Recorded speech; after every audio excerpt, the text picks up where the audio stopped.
So the way we can fix it is by not changing introverts and looking at the systems. So we have to look at the employees' work in terms of how they're working, their productivity level, and not just necessarily if they are participating or they're being vocal in meetings. So we have to look at value more than visibility. So we have to prioritize value over visibility.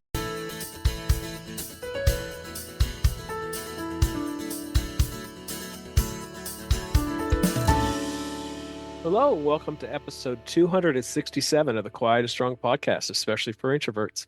I'm your host, David Hall, and the creator of quietandstrong.com. This is a weekly podcast dedicated to understanding the strengths and needs of introverts, along with strategies for success. Introversion is not something to fix, but to be embraced. Normally, we will air each episode on a Monday. Be sure to subscribe on your favorite platform. Leave a review or rating. That would mean a lot to me and help others find the show. Tell a friend about the podcast and help get the word out there that introversion is a beautiful thing. Jane Gachucha is a certified fraud examiner, bringing 20 plus years of Fortune 500 organizational auditing experience to workforce optimization. As founder of Introverts Empowered and McKinsey Forward Scholar, she discovered that companies are losing 322 billion annually in productivity, while 56.8% of their workforce, introverts, are systematically under-optimized. Jane's audit career proved that when introverts are measured by extrovert standards, teams underperform. But when placed and evaluated correctly, they create measurable competitive advantage. Professionals in McKinsey's Forward's Core Skills program, Jane transforms decades of audit findings into proprietary optimization strategies that Fortune 500 CHROs use to audit and improve their talent decisions. All right. Well, welcome to the Quiet and Strong podcast, Jane. Jane, it's so good to have you on today. Thank you, David, so much for having me. I'm excited to be here and grateful for the space you've created for this conversation. Yeah. You post some great content on X, and that's how we connected. And I'm excited to get into the work that you're doing with Introvert Empowered. But first, tell us a little bit about you and how you got to the work that you're doing. So my journey started in Kenya, where I was born. And in my family, there was different career paths that we could take. And mostly this was surrounded around three of them. We could either choose to be a doctor, engineer, or an accountant. And that's how I ended up in accounting. After graduating college, I worked in audit for 20 years in CPA firms, including private companies. I really, really love the work. I enjoy audit. And also, most importantly, is the interactions that I had with my client. Mostly it was one-on-one interactions. Those really energized me. And also they did help me understand my client better. We had deep conversations and I was able to learn how the businesses worked. Awesome. What shifted everything for me was when I worked at this private organization and I joined a women's council. We were a group of 10 women and we were tasked to evaluate different job specifications. And one of the job specifications we looked at was for a mechanic. And one of the requirements listed was the individual had to be able to lift 200 pounds. So we looked at it Okay. and we said, this excludes most women. So my team and I decided that this was one of the specifications that would need to be Uh, revised. I gotta ask, lift 200 pounds in what kind of way? Most of us can't lift 200 pounds. Like that's that's crazy. Like, and what are you lifting, without help? That's crazy. So yeah, Exactly. most people can't do that. Anyway, keep going. Exactly. And when we discussed among the group, we realized for a mechanic, they do have tools to lift the cars or the buses up.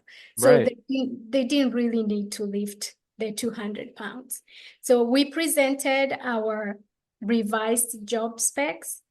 And luckily, this council had been initiated by the CFO. So our recommendations was accepted.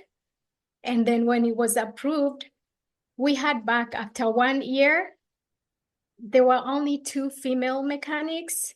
And within that year, they went up to six. So four additional female mechanics were hired, which is about a 200% increase in that field.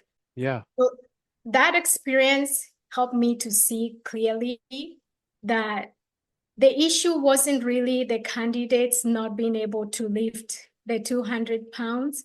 It was how the system was grading them. And personally, what I learned from this experience is that I didn't need to be loud or networking constantly to have an impact. Yeah. Yeah. We're definitely going to get into more of that today. So, Jane, when did you figure out that you were an introvert and did you have to learn to embrace it? My initial realization of introversion was in college. One of the professors asked us to take the Myers-Briggs scoring system, and I came out as an INFJ. And at that time, I didn't realize what it meant. So I continued to work in a very high-paced environment, which is in public accounting. And then I came across Quiet, the book written by Susan Cain. And that's when I realized and I had the language, I got the language to know that I was, the language helped me understand there wasn't anything wrong with me. I was simply hired for depth rather than noise. So that was an eye-opening. Yeah, that's a great book. I recommend it myself. A lot of my guests have brought it up. How'd you find it? The book was recommended by a colleague of mine. So that's how I found it. And after reading this book, it helped me understand and actually shape the work that I'm doing now, which is helping organizations see and recognize reflective strength, which it's another way of saying introversion, and find their strengths in their own systems within the organizations. Yeah, so tell me a little bit more about that. So it's called reflective strength?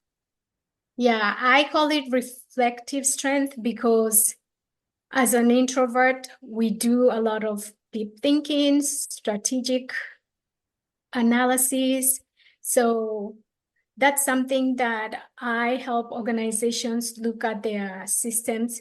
As I mentioned in the job specification that we had to review, most of the time it seemed like it was the candidates not being able to pass the test. However, when we were reviewing the specifications, we found out that it was actually the system that had an old testing that didn't really work for most employees that were applying for that position. Yeah, that's great. And so I'll say that, nobody's exactly alike. No introvert is exactly alike, but I like that you use the word reflective because I do think that's something that we all share.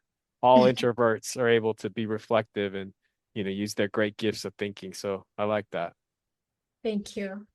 What's a strength that you have, Jane, because you're an introvert? You know, David, after I did the assessment with Myers-Briggs, I did another assessment 2 years ago, hoping it will come out differently. Okay. And, and it confirmed, yes, I was an introvert and I got the same four letters, INFJ. And my strengths are in advocacy. So I advocate through systems thinking. I see gaps where other people miss. For example, especially how systems are designed and what they reward. In my earlier example, the person or the candidate it wasn't them not being able to fulfill the job requirements. It's the system's capability of measuring. How the system was measuring them was what was the disconnect. So the work I do focuses on helping organizations see whether their evaluation systems are unintentionally overlooking strong contributors who are, for example, when I say strong contributors, I mean deep thinkers who add value in quiet ways. Because as you know, with introverts, we think deeply and work strategically. So I help organizations see that.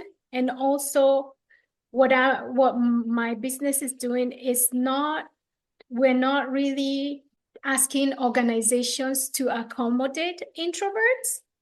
We're asking organizations and leadership to measure accurately. Because when systems are aligned, those introverted strengths become visible without asking the person to change who they are. That's amazing because when we are our authentic selves, and you're talking about your Myers-Briggs INFJ, I'm very similar. I'm an INTJ, and I could just hear your strengths in there as you were speaking, you know? I'm definitely a very analytical person. I think you are too, but with the F, you're definitely more in touch with the feelings of others and what's going on in your environment. And so those are some great gifts. I'm just curious. So one thing I hear from Susan Cain's book is she talks a lot about the extrovert ideal. It sounds like that might be some of what you're battling. Is that Exactly. accurate? Yes. Yes. Yes. Okay. And really, I mean, we're not gonna we're not going to change the word introvert. Like it's funny. I kind of laughed when you said you took it again because you're not the first person that's told me that. But our personalities are very stable over our lifetimes. And they're not going to change a lot, but we can change. But the trick to it is actually knowing your personality, and that's where you can make leaps and bounds types of changes, and you can really exceed. But you're always going to be an introvert at the core or an extrovert at the core. Yeah, exactly. And thank you for sharing that because my reasoning behind retaking it was more of a confirmation as to getting in this work. Is this really where my purpose is? And it did confirm it. Advocacy is something that I do naturally. For a long time, I didn't know what to call it. So now I have the language to properly articulate it. Yeah. And again, back to Susan Cain and others, a lot of that work is really giving us language, you know. Yeah. Here's what introversion really is. Here's what it's not. Here's what I need as an introvert, and being able to have the language to articulate your needs and also, of course, even bigger, I think, is strengths, articulate your strengths. That's amazing. Thank you. So we also bust myths on this show. Is there an introvert myth you want to bust? You might have already busted some. Yes, I do. I actually have the biggest myth that Okay. about introverts that I would like to bust. It's about leadership. The myth is introverted people cannot be effective leaders, and research shows the opposite.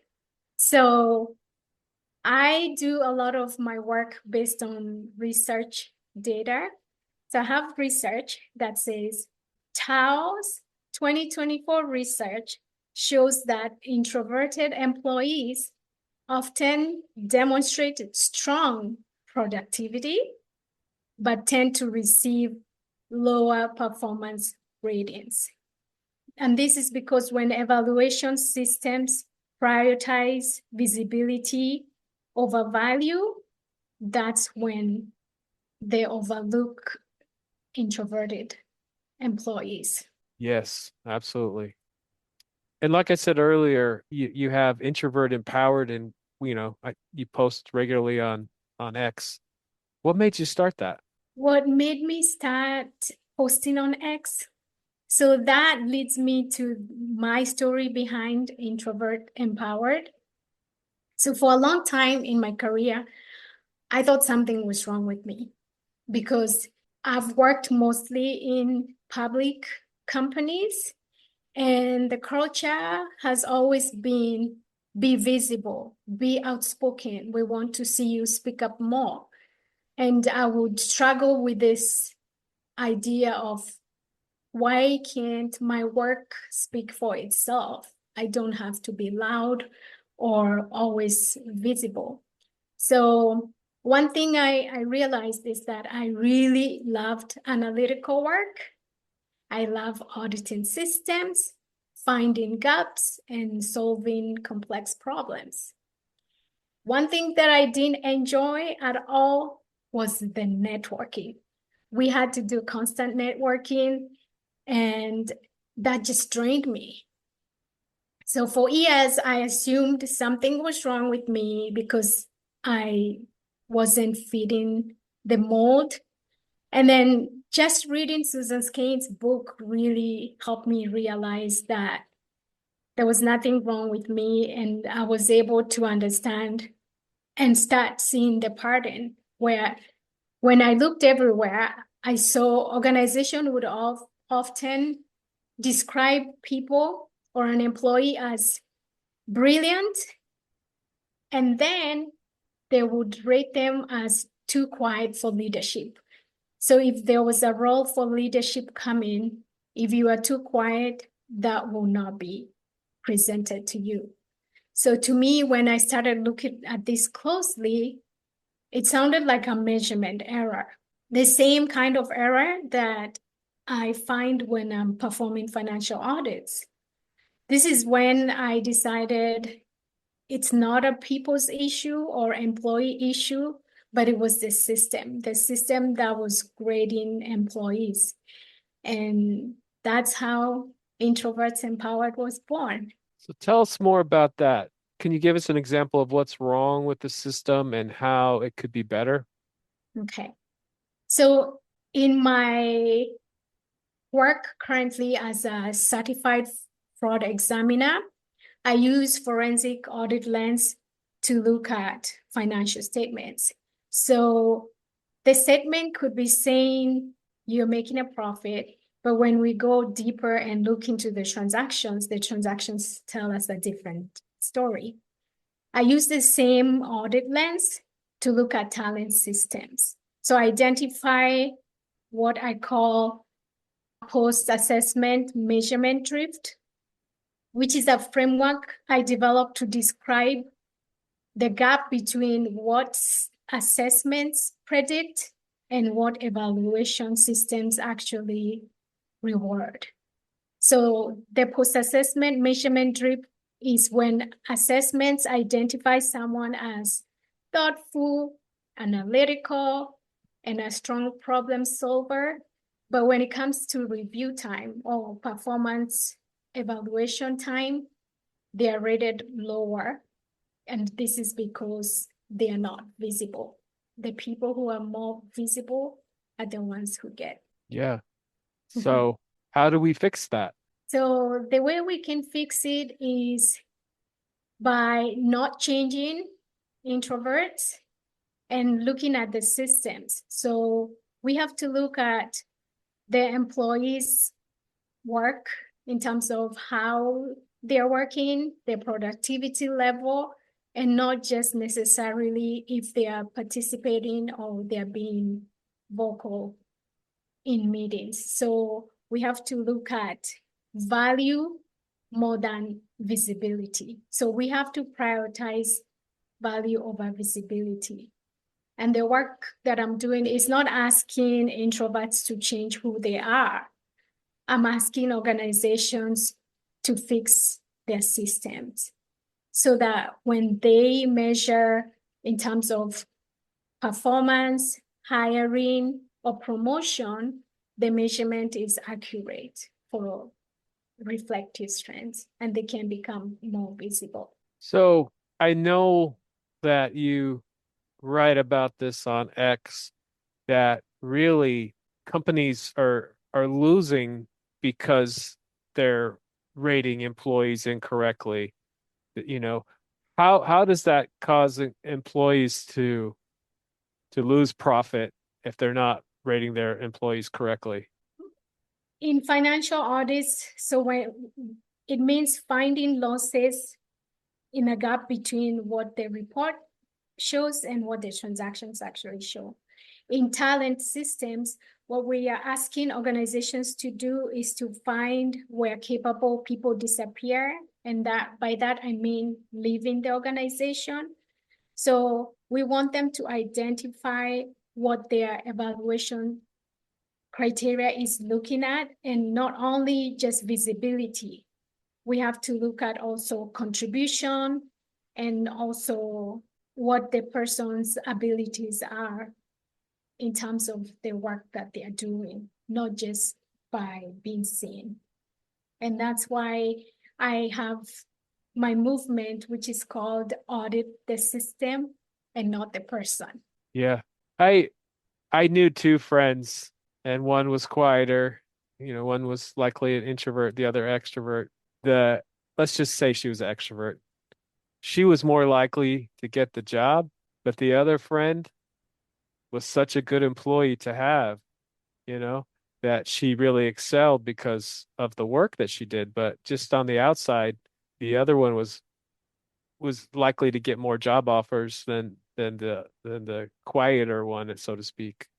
And that's happening too much in our workplaces where we don't understand the gifts of introversion and the great power, the analytical abilities, the way to come up with such innovative solutions and creative solutions. And I'm really happy that that's something that you're very passionate about and you're working on. I am, because based on my own experience, where if you go to an interview, the interviewer rates the person that's more visible, can speak up more over an introvert. This is something that I experienced in my own interview process, where I was told by the interviewer after I got hired. Luckily, I got the position, and 6 months later, one of the partners came up to me and said, I didn't pick you. I didn't select you because you came up as quiet, shy, and I was more worried about you having a difficult time when you go out to clients and you have to deal with CFOs, owners of businesses, and some of them are really tough. And I said, that wasn't an issue. And he said, yes, because I've heard a lot of my clients always ask for you as an auditor. And you made me realize that we cannot just judge a person by speaking to them and by looking. We really have to find another way of evaluating people, which was nice. I did appreciate that they were able to reflect and let me know why they made the decision that they did. And that's why I feel so strongly about the work I'm doing, because I know it just doesn't happen to a few people. This happens a lot. Yeah. And so I have two thoughts about that. We definitely need to improve our systems and think about, are we really finding the best candidate? Are we really measuring correctly? And then, of course, this show is just making introverts stronger, making them better at the interview process, making them more at ease and able to articulate who they are and their strengths they bring. So it's both things. Our system in a lot of areas needs a lot of work, but the introverts themselves, and that's why I do this show, is we can get stronger by understanding who we are and what we need, and the way we prepare and the way we show up. We can really do much better So both things for sure. Yes, that's a great point. And the work you're doing, David, is really helping a lot of introverts out there. Thank you. And so you say the disconnect is structural, not personal. What do you mean by that? What I mean by that is how introvert employees are being assessed or evaluated. So it's not really because you're an introvert, or it could apply to extroverted employees, some of them. It's the structural means the system that organizations are using for hiring, for promotion, and even for assessment. Most hiring systems, you go into an interview, which is usually one-on-one, and some organizations don't have something in writing where you could also interview, have a section of the interview where you write something. And I believe that the writing would help a lot of introverts to express themselves. So that's why I have that as it's structural. It's not really a personal problem. So you would have a candidate do a writing sample as part of the interview process? Yes, because And some people are better at expressing themselves on paper than at speaking. yes, for introverts for sure. We are deep thinkers. We Yes, think before we speak. And sometimes we do better in writing, where we can craft a great email because we can think about it. Also, sometimes people have a set of questions. You can give those in advance if you do have not everybody uses a set of questions, prepared, but you could give those in advance and let the introvert think about it. So correct. there's so many things we could do to better find the best candidates. Yes.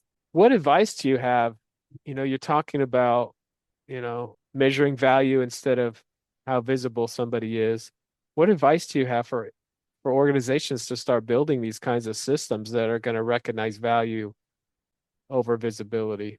First, for leaders who are curious about whether their evaluation systems are truly aligned with what their assessments predict, I've created a set of diagnostic tools called the measurement reality cards. And these cards are designed to show where systems may be rewarding visibility over value and to help what matters. So with these cards, it's a set of 3 questions per card, and it just asks in terms of like hiring, what are you looking for? Are you looking for someone that's more vocal, someone that's able to articulate flow well during the interview process? So things like that. And then you rate yourself, and then if you have a score of 1 out of 3, then you will need to reevaluate your system. So it's very interactive. Yeah, yeah. So where do people get those cards? I have a link on my Twitter profile. So if you go on my Twitter profile, which is at Intro Empowered, you'll be able to see the link on there. Very cool. So the myth that you busted was that, of course, we hear introverts can't be leaders, but of course they can. We both know introverts can be amazing leaders. Mhm. What advice do you have for the introverted leader or somebody that wants to get into leadership? Okay. First, I would start by saying being an introvert is already an authentic advantage. So for the introverts they're listening, just know by being an introvert, you already have an advantage. And the other thing I would say, introverts bring strengths to leadership that organizations need. One of them is deep thinking, thoughtful decision making, and strong judgment. And then as an introvert, if you're told you need to speak up more, I encourage you to pause and ask, does this evaluation system capture strategic contribution, or does the evaluation only measure vocal frequency?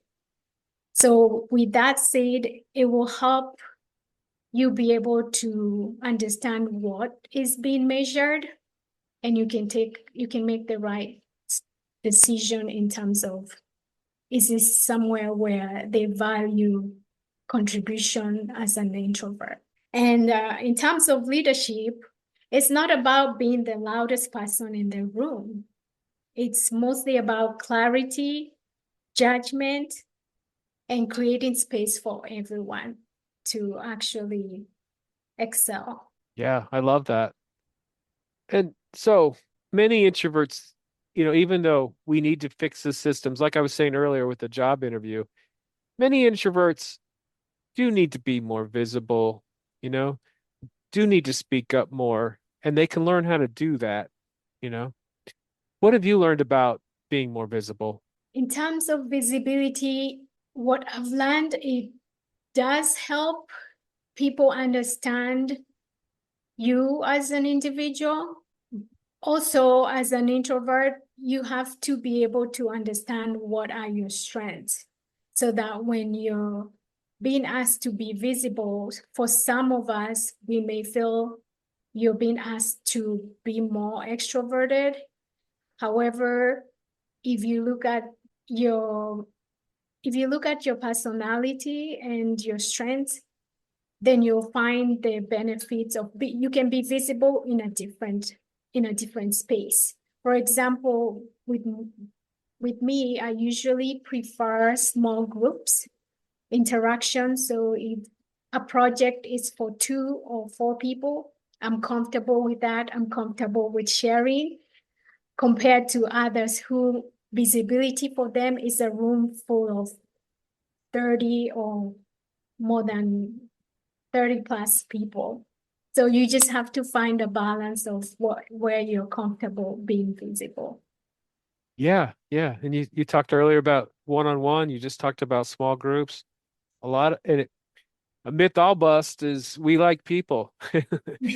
I'm not an introvert. I like people is what I hear so often. And I'm like, yeah, I like people too, and I am an introvert, you know? And Yeah. it's just a crazy myth. But so we often thrive with people, but Yes. in smaller groups or one-on-one. And we do need to learn to speak up. We do need to have our voices heard. But something I've figured out, Jane, is I used to be quiet and shy and lack confidence. I've overcome all that. I'm very confident. I speak up. But what I realized is, just talking about the extroverted personality, I'm never going to say as many words as an extroverted colleague. I'm just not. I'm going to say what I think is most important, but just the extroverted person is usually sharing most everything. And that's just not gonna, that's not in our natures, and it's fine. We do need to speak up and say those things that we need to say, though. And if anybody's struggling with that, they can learn to be better. But Mhm. I love how, we do need to fix the systems and how we are evaluating employees and making sure we're measuring what we should be measuring. Exactly. Yes. That's a good way to express it. Yeah. Jane, this has been a wonderful conversation. Is there anything else you want to add today? Yes, I would like to add, for introverts that are listening, your way of thinking, listening, and contributing is not a weakness. That is your authentic strength and often your authentic advantage. So be proud of it and let it guide you. And for leaders who are curious about whether their evaluation systems are truly aligned with what the assessments predict, I have created a set of diagnostic cards, which are the measurement reality cards, and those can be found on my profile on X. And then The best place to connect with me will be on Twitter at Intro Empowered, where I share research-based insights. And then I also want to mention I recently wrote an article for Talent Culture. And the article is about evaluation alignment gap related to training. And that's something you can also find on my profile on Twitter. And currently, I work with organizations from Fortune 500 companies to small businesses, helping them move from initiatives to infrastructure. Sounds amazing. And thank you, David, so much. This has been a wonderful conversation, and I'm grateful for the work that you're doing. Thank you, Jane. Agreed. It's very, very great conversation today. Thank you. Thank you so much for joining me. I appreciate you. I hope you take the time to explore other episodes and learn from other amazing guests. Remember, if you're interested in getting to know yourself better, there is now a free Type Finder personality assessment on the Quiet and Strong website. This free assessment will give you a brief report, including the four-letter Myers-Briggs code. I'll add a link in the show notes. And I'd love to connect with you. Reach out at david@quietandstrong.com or check out the quietandstrong.com website, which includes blog posts and links to social media for Quiet and Strong and much more. Send me topics or guests you would like to see on the show. So many great things about being an introvert, and so we need those to be understood. Get to know your introverted strengths and needs and be strong.